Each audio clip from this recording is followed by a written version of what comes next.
Gazprom bilen Türkmenistanyň arasynda 2019-njy ýylyň 3-nji çäreginde täze gaz alalaşygynyň güýje girmegi mümkin. Bu barada TASS habar agentligi 31-nji maýda habar berdi. Russiýanyň premier ministriniň birinji orunmasary Sergey Prihodko garaşsyz döwletleriň arkalaşygynyň anyny Aşgabatda geçirilen sammitine eden çykyşyny Russiýa bilen Türkmenistanyň arasyndaky täze gaz alalaşygynyň 2019-njy ýylyň 3-nji çäreginde güýje girmeginiň mümkinligini aýtdy. 2019-njy ýylyň mart we aprel aýlaryna gazanylan ulalaşyklara laýyklykda Gazprom Türkmenistanyň gazyny satyn almak boýunça gysga möhletli ulalaşyga gol çekdi. Biz häzirki wagtda Türkmen Gaz kompaniýasy bilen orta möhletli ulalaşyk boýunça iş alyp barýarys. Bu ulalaşyk 2019-njy ýylyň 3-nji çäreginde güýje girmegi mümkinligini Prihodko aýtdy. Ýa-da 2019-njy ýylyň 15-nji aprelinde Türkmenistan bilen Russiýanyň arasyndaky gaz sewdasy täzeden ýola goýulyp, Gazprom iýunyň aýagyna çenli Türkmenistanyň 1 milliard kub metrden gowrak tabii gaz satyn aljakdygyny ma'lum edipdi. Şeýlede Rus hökümetiniň başlygynyň orunmasary Türkmenistan bilen Russiýanyň arasynda Hazar deňdirine we onuň töwereginde gaz ýataklaryny özleşdirmek ýaly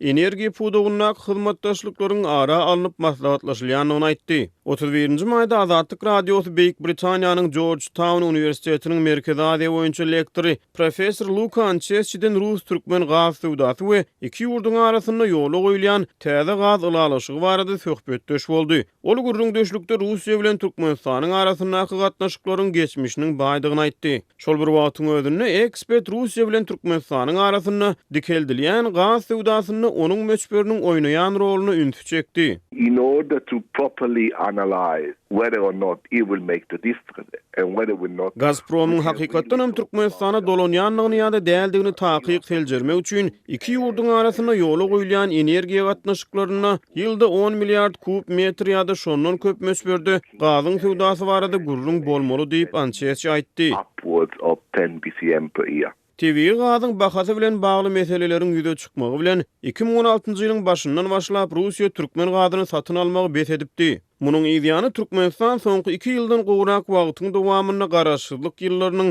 iň agyr ykdysady krizislerinden birini başdan geçirdi. Ýöne şu ýylyň aprel aýynda Gazprom resmi beýanat ýaýradyp, Türkmenistan bilen aradaky gaz sewdasyny täzeden ýola goýýanlygyny ma'lum etdi. So for me, if they don't trade at least 10 BCM, this Meniň pikirimçe Gazprom Türkmenistandan ýylda 10 milliard kub metrden köp gaz satyn almasa, bu ujuýpsyz hem de ähmiýetsizdir diýip Ancheschi aýtdy. But it still doesn't make the difference for either Turkmenistan or Gazprom. Russiýanyň hökümet başlygynyň birinji orunmasary Prihodkonyň Aşgabatda eden çykyşyna ýola goýulýan täze ulalaşygyň detallary barada maglumat berilmedi. Beýleki tarapdan Türkmenistan Hazar deňdirine çekilmegi gödeňinde tutulýan Transhazar gaz geçirjisine de gyzyklama bildirýändigini aýdyp geldi. If Trans-Caspian is talked about in a significant way, Russia will have to approve it because Transhazar baradaky gurrunlar çynyrgap başlasa muňa Russiýanyň ruhsaty gerek bolar. Sebäbi soňky kabul edilen Kaspy konwensiýasy Hazarýa döwletlerini ekologiýa problemalary diýilýän meseleleri bilen bagly deňizde durmuşa geçirilýän proýektlere gatnaşmaga ruhsat berýär diýip ekspert aýtdy.